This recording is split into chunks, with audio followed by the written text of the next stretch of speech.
크신 은혜와 사랑을 베풀어 주신 하나님께 우리 박수로 영광을 올려드리겠습니다.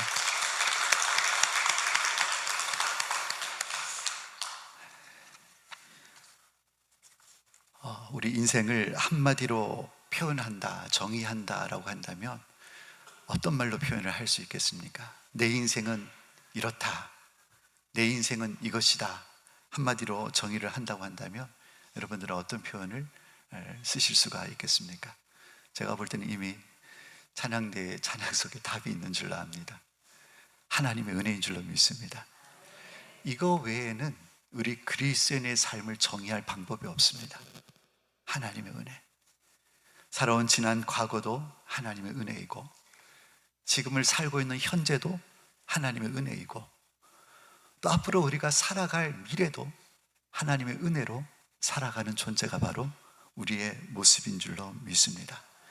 이렇게 또 감사절을 맞아서 하나님 앞에 나와서 이렇게 예배할 수 있는 것, 이것 자체도 정말 크신 은혜가 아닐 수가 없다라는 것입니다.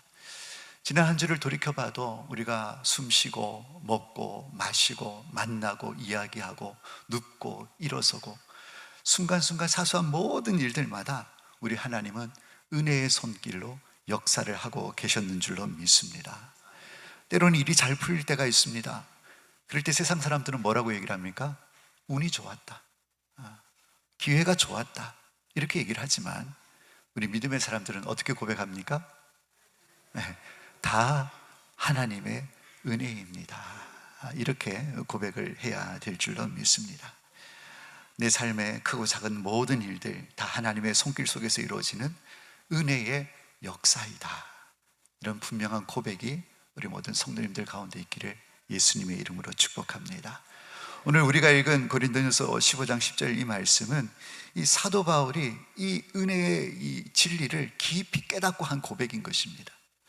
우리 15장 10절 말씀을 다시 한 번 더 읽어보도록 하겠습니다. 같이 읽겠습니다. 그러나 내가 나 된 것은 하나님의 은혜로 된 것이니 내게 주신 그의 은혜가 헛되지 아니하여 내가 모든 사도보다 더 많이 수고하였으나 내가 한 것이 아니요 오직 나와 함께 하신 하나님의 은혜로라. 아멘. 사도 바울은 그 누구보다도 하나님에 대한 열심이 있었던 사람이었습니다. 그리고 그가 이룬 업적도 탁월합니다. 타의 추종을 불허합니다.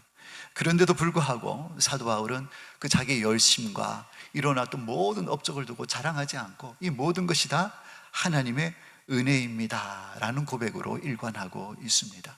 그가 겸손해서 이런 고백을 하는 것은 아닙니다. 물론 겸손해서일 수도 있겠지만은 과연 우리 인생이 무엇인가, 우리 인생의 본질이 무엇인가를 꿰뚫는 믿음의 고백인 것입니다. 서두에 제가 질문했던 것처럼 우리 인생을 한마디로 정의한다면 은혜라는 이 표현 외에는 달리 표현할 길이 없다라는 것입니다. 이것은 사도 바울의 고백만이 아니고 이 땅을 살아가는 하나님 백성들의 모든 사람들, 저와 여러분의 고백이 되어야 될 줄로 믿습니다.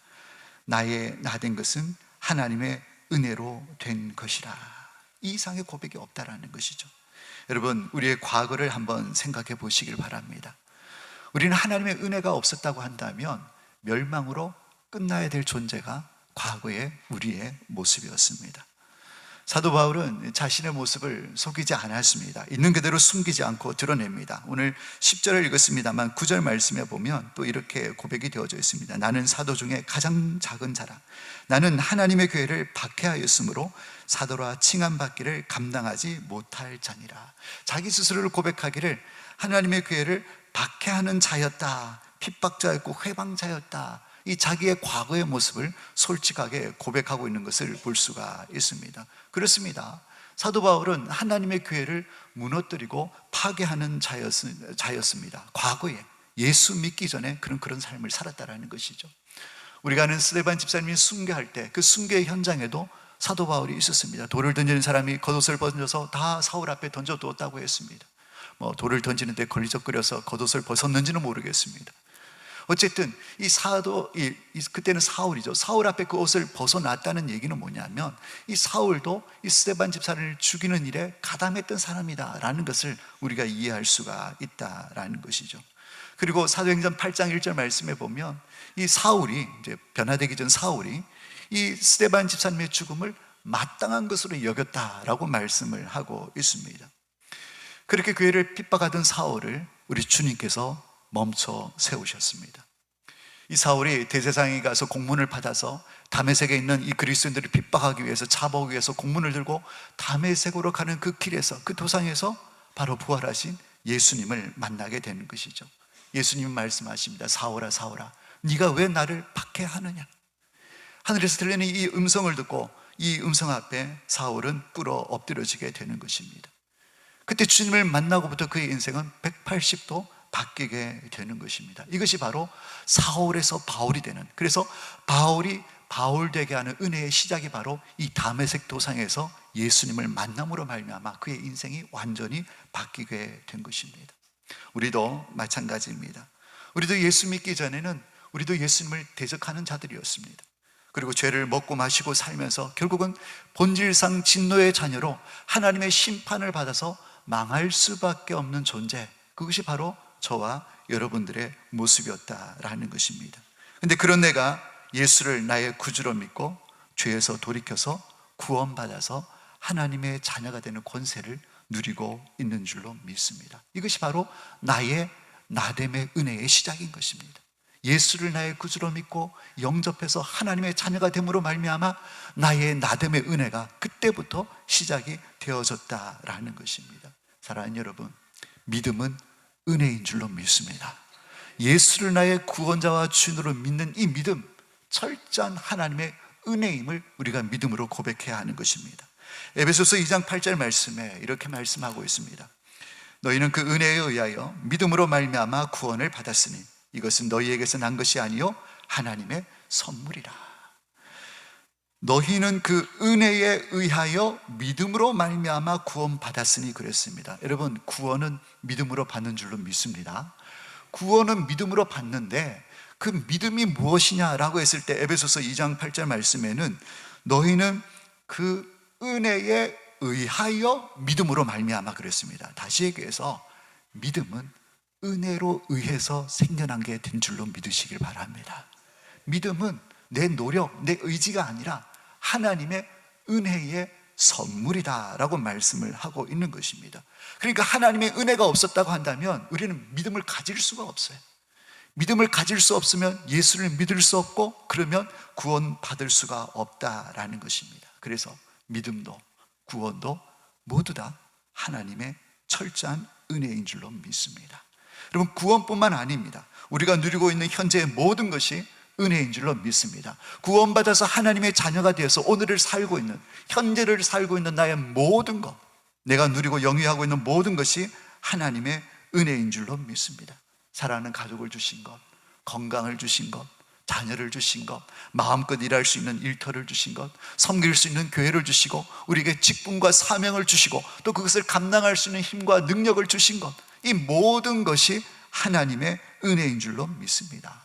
결단코 내 힘으로 내가 잘나서 얻어지거나 갖춰진 것이 아닌 것입니다. 그래서 고린도전서 4장 7절 말씀에 누가 너희를 남달리 구별하였느냐? 네게 있는 것 중에 닿지 아니한 것이 무엇이냐? 사랑하는 여러분, 우리가 가지고 있는 것, 우리가 누리고 있는 모든 것은 하나님께로부터 온 것인 줄로 믿습니다. 그래서 네게 있는 것 중에 받지 아니한 것이 무엇이냐? 모든 것은 다 어떤 것이라는 것입니까? 받은 거라는 거예요. 하나님께로부터 받은 것이라는 것입니다. 우리가 가진 모든 것이, 우리가 누리는 모든 것이 하나님께로부터 받은 은혜라는 사실을 우리가 깨닫게 될 때에 우리 가운데 교만은 사라지게 되고 감사가 시작되게 되는 줄로 믿습니다. 여러분, 다윗 왕이 왕이 되었을 때 이렇게 기도했습니다. 사무엘하 7장 18절 말씀에 다윗 왕이 여호와 앞에 들어가 앉아서 이르되 주 여호와여, 나는 누구이오며 내 집은 무엇이기에 나를 여기까지 이르게 하셨나이까? 다윗이 왕이 되고 지난 살을 쭉 돌이켜보니까 참 기가 막힌 거예요. 이세의 말째 아들, 맨 막내로 태어나가지고 양치기에 불과했던 자기를 하나님께서 이스라엘의 주권자로 삼으신 것입니다. 이게 얼마나 큰 은혜입니까? 그래서 고백하기를 주 여호와여, 내가 과연 누구이고 내 집이 무엇이기에 나 같은 자를 여기까지 이르게 하셨나이까? 이것이 다 하나님의 은혜입니다. 오늘 은혜라는 표현을 쓰고 있지는 않지만 다윗이 이것이 바로 내가 잘나서도 아니고 우리 집안이 가문이 힘이 있어서도 아니고 내가 능력이 있어서도 아니고 하나님의 은혜로 말미암아 된 것이라 라면서 찬송과 감사를 하나님 앞에 올려드리고 있다라는 것입니다. 여러분, 우리도 이 고백이 있어야 될 줄로 믿습니다. 내가 여기까지 이르게 된 것, 오늘 이 모습 이대로 내가 이 자리에 서 있게 된 것, 내가 누리고 있는 모든 것 하나님께서 주신 은혜입니다. 이 고백이 우리의 고백이 되어야 될 줄로 믿습니다. 가진 것뿐만 아닙니다. 누리고 있는 좋은 것뿐만 아닙니다. 우리의 지난 과거의 고난도 어려움도 여러분 은혜로 받으실 수 있기를 주님의 이름으로 축복합니다. 생각해 보십시오. 지난날 살아온 내 삶의 모든 여정들을 살펴보면 정말 그때는 도무지 이해할 수 없고 납득되어지지 않는 고난과 어려움들이 우리 인생 가운데 많이 있었습니다. 과거에 우리나라가 이제 1997년인가 그때 IMF가 있지 않았습니까? 그때 많은 사업을 하시는 분들이 정말 버티다가 정말 견딜 수가 없어가지고 이렇게 사업을 접는 분들이 많이 있었습니다. 피땀 흘려서 일궈놨던 그 사업장을 접어야 될 때 여러분 그때 심정이 어떻겠습니까? 하늘이 다 무너진 것 같고 세상이 다 끝난 것 같고 정말 그런 상황이지 않겠습니까? 정말 그 과거의 엄청난 고난 앞에서 좌절하고 낙심하고 포기하고 정말 그때 그 아픔은 이루 말할 수가 없는 것입니다. 어떤 분들은 건강의 문제 때문에 큰 수술을 하신 분도 계십니다. 오랜 투병 생활로 인해서 육신도 마음도 다 지쳐서 낙심한 그런 상황 가운데 있는 분들도 계셨습니다. 어떤 분들은 배우자의 문제로, 어떤 분들은 자녀의 문제로, 어떤 분들은 관계의 문제 때문에 그 어려움이 생겼을 때 그 당시만큼은 정말 세상이 끝난 것 같고 다 포기해버리고 싶고 심지어는 다 끝내버리고 싶은 그 정말 절망적인 상황 가운데도 내려갔던 적이 있었을 것입니다. 그런데 시간이 쭉 지나고 나서 오늘날에 이르러서 지난날 그때 과거에 어려웠던 것, 사업에 실패하고 관계가 깨지고 건강이 안 좋았고 재정적인 어려움이 있었고 가족들 구성원 가운데 문제가 있었고 그런 시간들이 있었지만은 돌이켜보니까 그것이 은혜였다는 것입니다. 그것이 은혜였다는 것. 고난은 고난이지 그게 무슨 은혜입니까? 라고 말씀드릴 수도 있겠습니다만은 여러분 그때 그 고난이 있었기 때문에 그 어려움이 있었기 때문에 우리가 더 강해진 줄로 믿습니다. 그것을 통해서 우리는 더 겸손할 수 있었습니다. 또 그것 때문에 그 문제 때문에 하나님을 더 바짝 매달리고 찾게 된 줄로 믿습니다. 그렇게 됨으로 말미암아 내 안에 연약함도 발견하게 되고 회개도 일어나게 되는 것이고 다시금 하나님께서 새 힘을 공급해 주시고 다시금 용기와 믿음을 허락해 주시고 그래서 다시 뻘떡 일어서게 된 것, 지난날 과거의 모든 고난과 어려움과 시험과 모든 이 고난의 문제가 알고 봤더니 그것이 은혜였더라 라는 것을 우리가 고백하게 된다라는 것입니다. 여러분 과거의 문제뿐만 아닙니다. 현재 지금 내가 당하고 있는 어려움과 고난도 은혜로 받으실 수 있기를 예수님의 이름으로 축복합니다. 여러분 지금 어려움이 있습니까? 여러분 이 은혜라는 것은 잘 될 때에 성공할 때만이 하나님의 은혜다라고 고백하여서는 안 되는 것입니다. 우리가 안 될 때, 어려울 때, 때로는 쓰고 아픈 실패의 과정 가운데 있어서도 여러분 하나님은 여전히 은혜로 일하고 계시는 줄 믿으시기를 바랍니다. 여러분 시련이 있습니까? 고난이 있습니까? 이것은 하나님께서 나를 버리셨다라는 증거가 아닌 것입니다. 오히려 나를 더 깊이 빚으시고 성숙하게 만드시는 하나님의 은혜의 손길이라는 사실을 믿음으로 받아들일 수 있기를 예수님의 이름으로 축복합니다. 히브리서 12장 11절 말씀에 무릇 징계가 당시에는 즐거워 보이지 않고 슬퍼 보이나 후에 그로 말미암아 연단받은 자들은 의와 평강의 열매를 맺느니라 그랬습니다. 그렇습니다. 고난을 당하고 어려움을 당할 그 당시에는 슬퍼 보입니다. 힘듭니다. 다 끝난 것 같고 소망이 끊어진 것 같아 보입니다. 그러나 그 연단을 통해서 나의 연약함을 보게 하시고 나를 깎고 다듬어서 하나님의 쓰시기에 합당한 모습으로 하나님께서 빚어가시고 만들어가시는 은혜가 있는 줄로 믿습니다. 그리고 더 나아가서는 의와 평강의 열매를 맺는다라고 말씀을 하고 있는데 여러 주석에서 보면 이 의와 평강의 열매를 맺는다는 뜻이 어떻게 해석되어져 있냐면 성도가 궁극적으로 구원의 완성에 이르게 된다라는 뜻으로 표현을 하고 있습니다. 결국 그 고난과 시험과 역경을 통해서 우리의 믿음이 더욱더 정결해지게 되고 그래서 하나님이 기뻐하시는 마지막 그 최후의 승리까지, 완전한 모습에까지 이르를 수 있도록 그 고난이 우리를 더 성숙하게 만들고 순전한 믿음으로 연단시켜준다. 그래서 승리하게 한다라는 뜻으로 해석을 하고 있는 것입니다. 어려움이 있으십니까? 요즘 참 어렵다고 하지 않습니까? 또 IMF와 같은 또 위기가 올 것이라고 여러 사람들이 이렇게 앞을 우리 한국 경제를 전망하고 있습니다. 가정마다 재정적인 어려움이 없는 가정이 없을 정도로 참 어려운 시대를 우리가 살고 있습니다. 관계의 어려움도 있습니다. 우리 교회 공동체 안에서도 관계의 어려움이 있지 않습니까? 가족 안에서도 관계의 어려움이 있습니다. 어떤 분은 건강 때문에 위기를 겪는 분들이 있습니다. 예기치 않았던 건강의 어려움으로 인해서 고난받고 있고 고통받는 성도들도 있다라는 것이죠. 그런데 간절히 원하기는 그 고난의 문제가 단순히 고난으로 끝나지 않았으면 좋겠습니다. 우리 성도님들이 당하고 있는 고난과 그 어려움이 힘들다, 어렵다, 그리고 겨우 잘 넘어갔다, 이 정도로 끝나지 않았으면 좋겠습니다. 무슨 뜻이냐면 그 고난을 통해서, 그 문제를 통해서 하나님의 은혜를 경험하는 통로가 되시기를 예수님의 이름으로 축복합니다. 고난은 그냥 고난으로 끝나면 이게 백해무익한 거예요. 오늘도 한 곱이 넘었다, 이게 아니라 그 고난 가운데서 살아서 역사하시는 하나님의 손길을 경험하시길 바랍니다. 하나님의 살아계심을 경험하시길 바랍니다. 전화위복, 역전의 용사가 되시는 하나님을 만나는 이런 은혜가 우리 모든 성도님들 가운데 있기를 예수님의 이름으로 축복합니다. 그래서 그 은혜가 경험되어져서 그 고난이 이제는 바뀌어서 감사로 고백되어지는 역사가 일어나야 될 줄로 믿습니다. 사랑하는 여러분, 나를 힘들게 하는 사람이 있습니다. 또 나를 눈물 짓게 만드는 사건도 있을 수가 있습니다. 그것은 하나님께서 나를 빚으시는 방편이고 도구인 줄 믿으시길 바랍니다. 그냥 힘들다고, 괴롭다고, 화가 난다고, 분을 내고 힘들다고 그냥 축 앉아 있으면 그냥 그걸로 끝나는 거잖아요.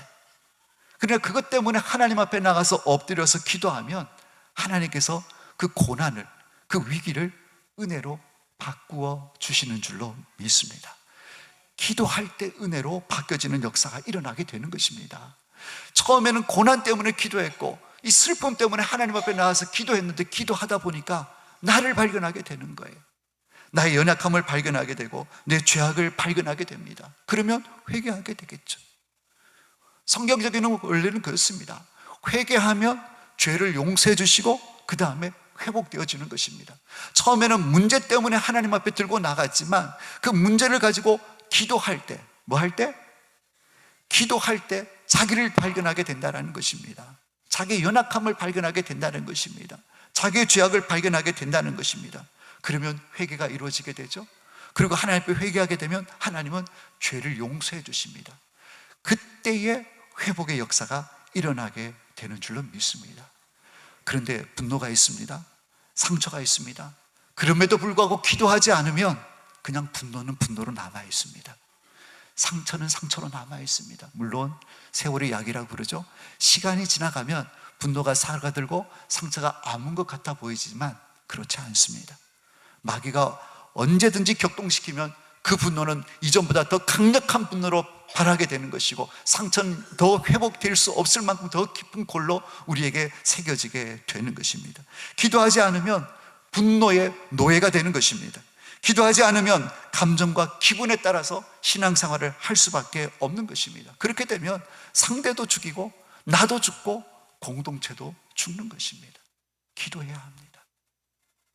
하나님 앞에 이 분노를 안고 이 상처를 안고 이 아픔을 안고 하나님 앞에 나와서 기도하게 될 때에 나를 바라보게 되고 죄를 깨닫게 되고 회개하게 되면 용서하시고 그 다음에 분노와 상처와 아픔을 하나님께서 회복시켜 주시는 은혜를 주시는 줄로 믿습니다.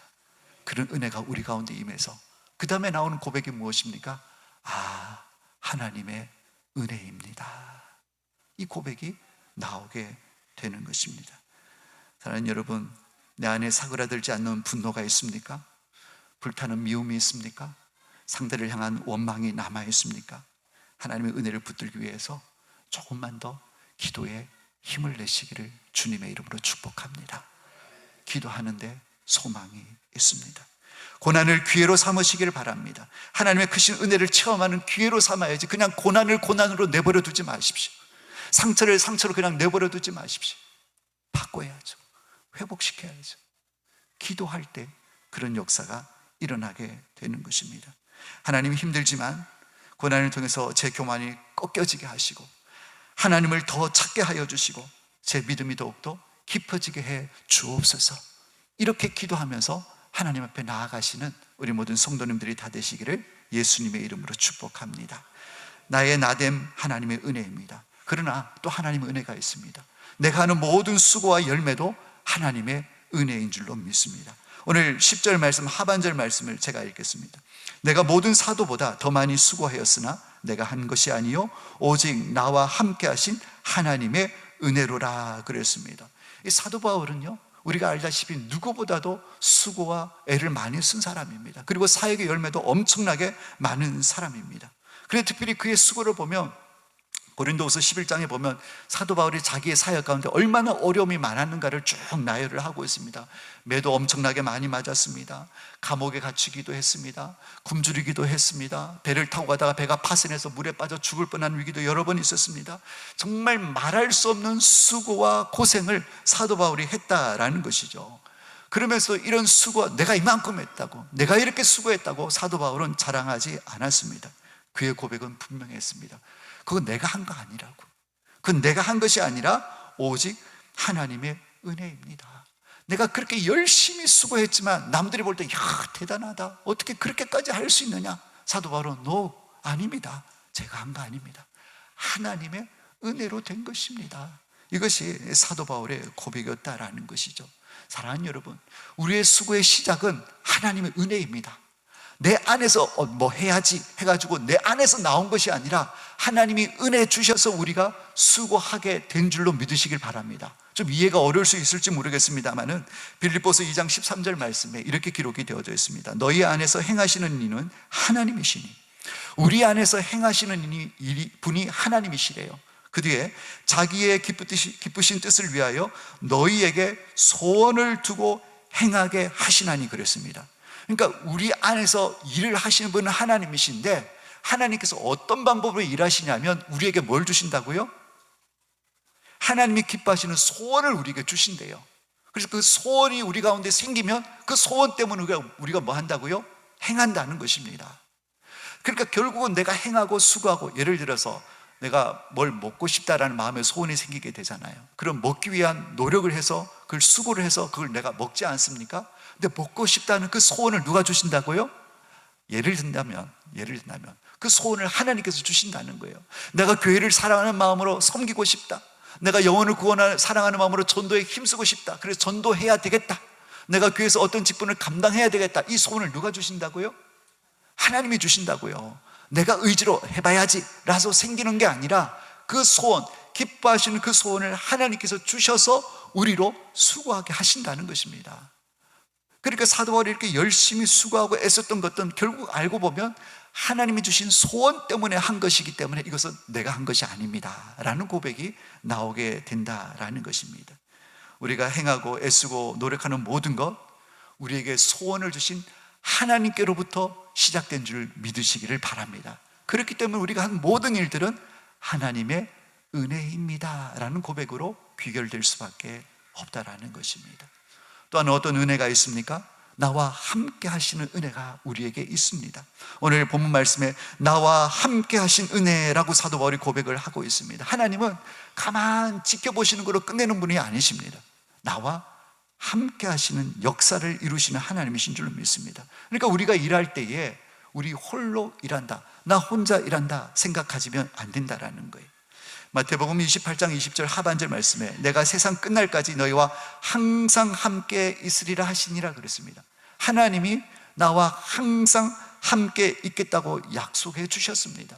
여러분, 출애굽에 보면 이 모세를 하나님께서 부르지 않습니까? 왕궁에서 40년 왕자로 살다가 거기서 이제는 살인을 함으로 말미암아 쫓겨나서 광야에 가서 40년을 또 지내게 됩니다. 80세 된 그 노인 앞에 하나님께서 이 모세를 만나 주십니다. 호렙산에서 가시떨기 나무에서 불꽃 가운데 하나님께서 모세를 만나 주십니다. 그러면서 그때 하나님께서 모세를 부르실 때 하신 말씀이 있습니다. 출애굽기 3장 12절 말씀에 내가 반드시 너와 함께 있으리라.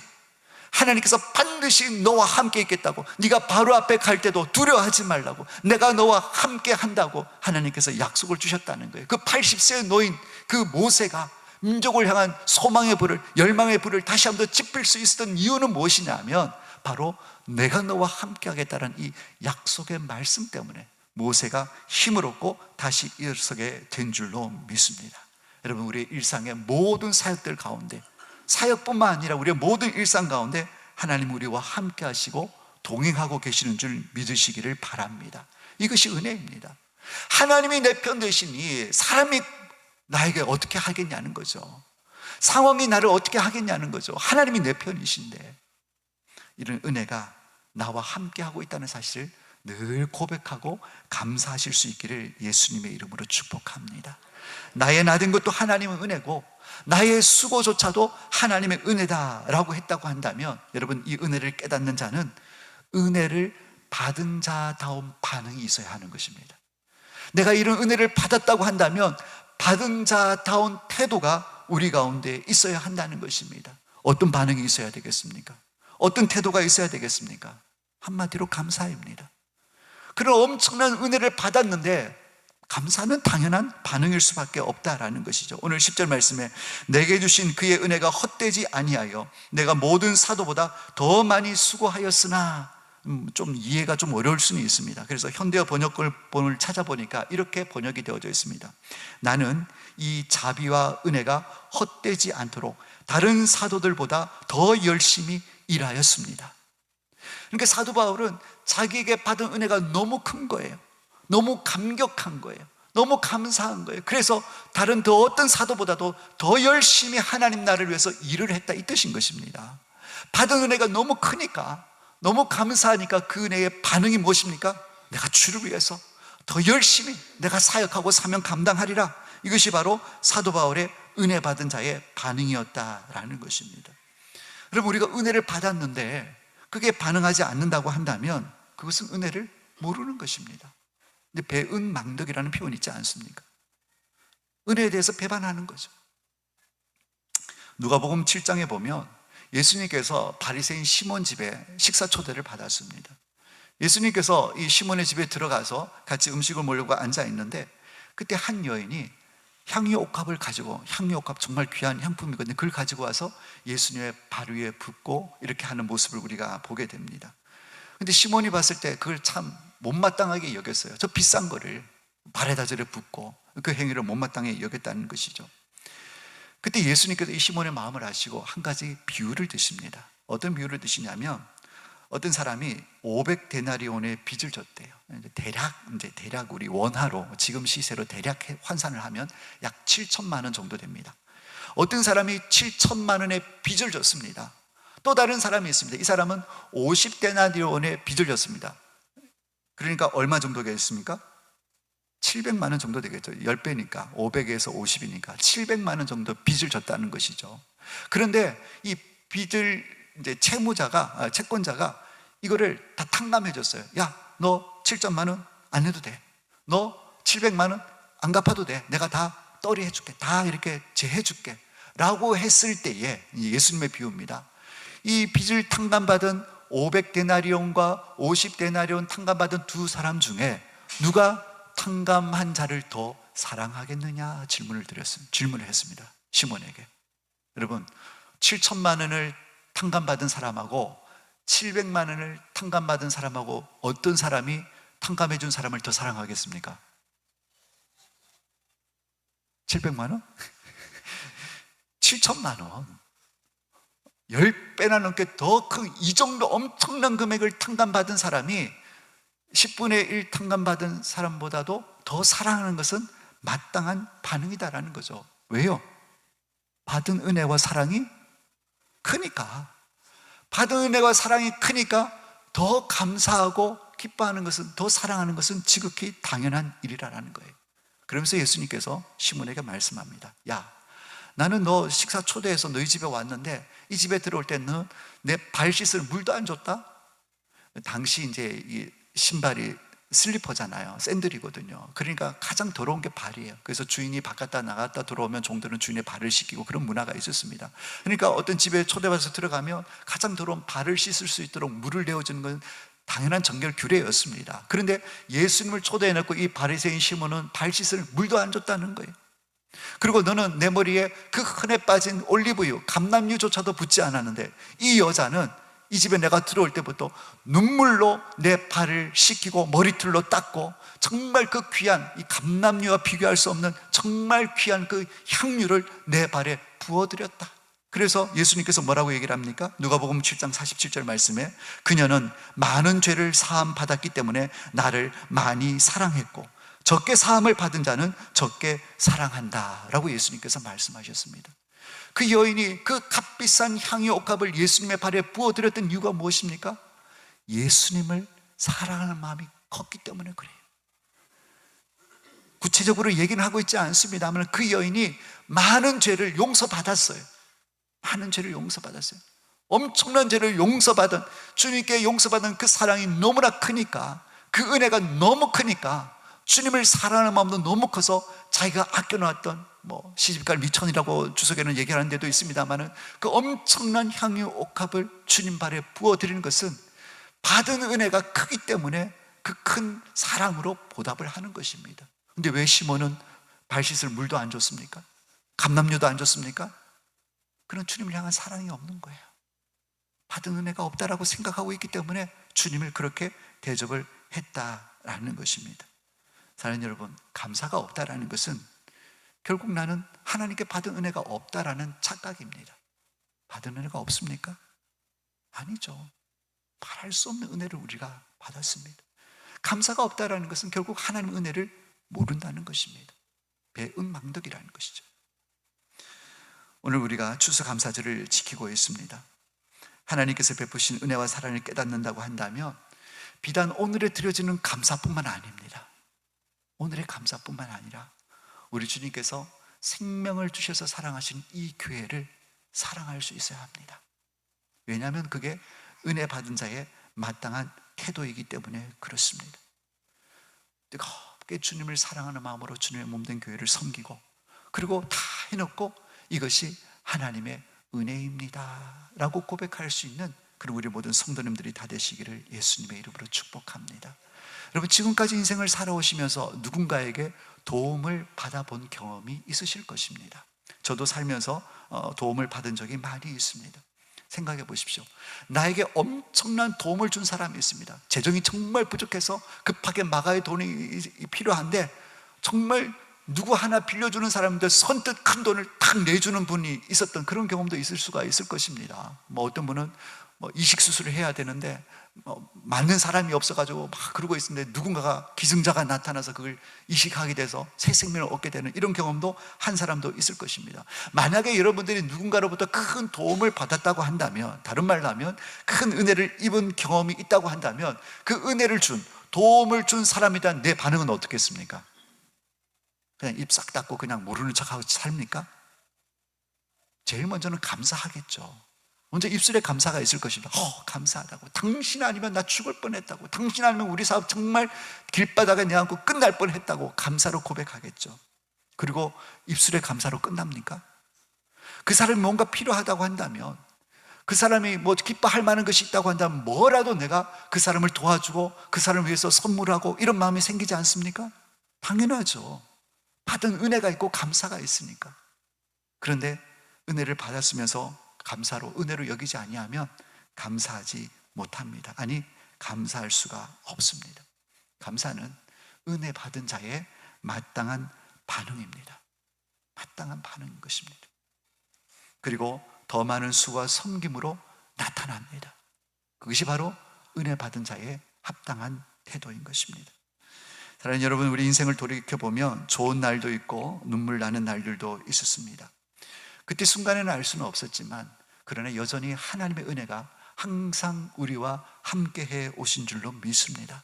시편 23편 6절 말씀에 내 평생의 선하심과 인자하심이 반드시 나를 따르리니 내가 여호와의 집에 영원히 살리로다.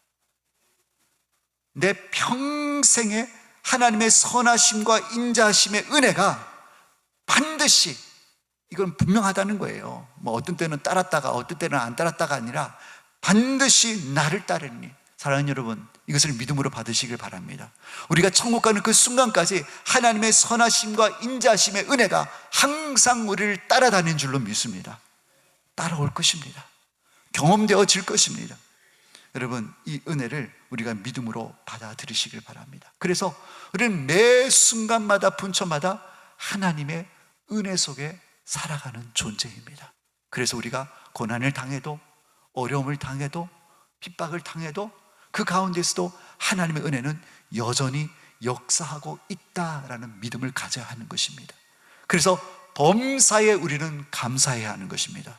왜냐하면 하나님의 은혜가 항상 우리를 따른다라고 약속을 하고 있기 때문인 것입니다. 우리 사랑하는 여러분, 믿음으로 다시 한번 고백하기를 원합니다. 저를 따라서 한번 고백해 주시길 바랍니다. 나의 모든 것은 하나님의 은혜입니다. 나의 모든 것은 하나님의 은혜입니다. 여러분, 이 고백이 우리 모든 성도님들의 삶의 중심이 되시길 바라고 평생의 고백이 되시기를 예수님의 이름으로 축원합니다. 기도하겠습니다. 하나님 아버지, 감사합니다. 말할 수 없는 크신 은혜와 사랑을 받고 또 받고 있음에도 불구하고 합당한 감사로 하나님 앞에 감사하지 못하는 우리의 연약함과 부끄러움을 불쌍히 여겨 주시옵소서.